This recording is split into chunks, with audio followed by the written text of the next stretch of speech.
1948. Depuis le début du peuplement, les habitants de Bourbon, devenus La Réunion, ont été régulièrement confrontés à de terribles catastrophes climatiques.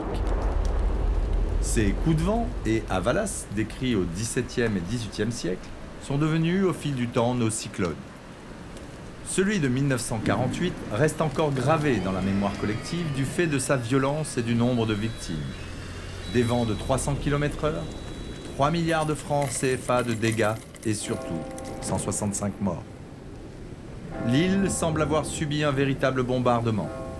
L'ampleur du désastre ne fait que révéler la pauvreté du jeune département français.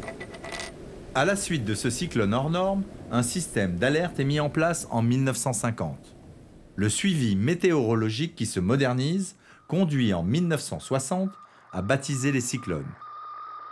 Depuis 1985, le Centre météorologique régional spécialisé cyclones de La Réunion assure un suivi spécifique de tous les systèmes dépressionnaires du sud-ouest de l'océan Indien. Bien d'autres cyclones ont laissé des traces dans les mémoires. Génie en 1962, Hyacinthe en 1980, Firinga en 1989, Dina en 2002 ou Béjiza en 2014. Le dérèglement climatique demande aujourd'hui à se préparer à d'autres catastrophes.